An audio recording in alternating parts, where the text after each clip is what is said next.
আপনারা অনেকে ভিনটেজ টি9 এই ট্রিমারটি ব্যবহার করেন।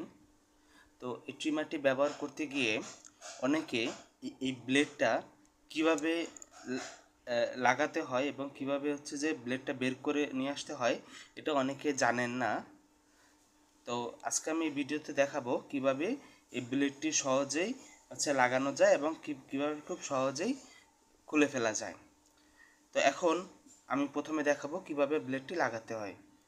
তো এখন লাগানোর জন্য এখানে দেখতে পাচ্ছেন যে ব্লেডের যে এখানে খাঁজ কাটা অংশ আছে, এই যে খাঁজ কাটা, এই যে খাঁজ কাটা, এই খাঁজ কাটা অংশটা কি করব, এটা হচ্ছে যে এই ট্রিমারের যে এই যে মাথা, সেই মাথাটা হচ্ছে যে এই বরাবর ধরবো, এরকম সোজা খাঁজ কাটা বরাবর ধরে হচ্ছে যে এখানে একটা ক্লিপ আছে, এই যে এই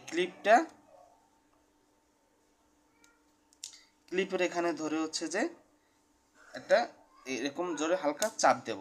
তো চাপ দেওয়ার পরে এখানে হচ্ছে যে সুন্দর মতো লেগে গেছে। তারপরে এই সাইডে দেখবো যে এটা ঠিক মতো নিচে আছে কি না।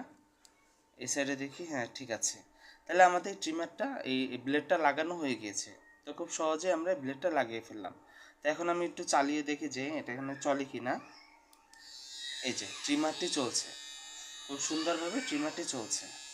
এখন আমি বন্ধ করে দিচ্ছি। এখন আমি দেখাবো যে কিভাবে খুব সহজেই এই ব্লেডটি ট্রিমার থেকে আলাদা করে ফেলা যায়। তো এটা করার জন্য এখানে যে খাঁজ কাটা অংশ আছে, এখানে এই খাঁজ কাটা অংশটাকে এই যে দেখুন, এই ডান হাত দিয়ে আমি ধরেছি আর বাম হাত দিয়ে এই খাঁজ কাটা অংশটা হালকা জাস্ট এই উপরের দিকে আমি চাপ দিয়েছি। উপরের দিকে আমি এই চাপ দিয়েছি। দেখা গেলো যে খুব সহজেই এই ব্লেডটা খুলে গেছে, এভাবে খুলে ফেললাম। তো এভাবেই হচ্ছে যে যে এই ট্রিমারে এই ব্লেড খুব সহজেই বা কোনো ঝামেলা ছাড়াই এভাবে লাগাবেন এবং এভাবে খুলবেন।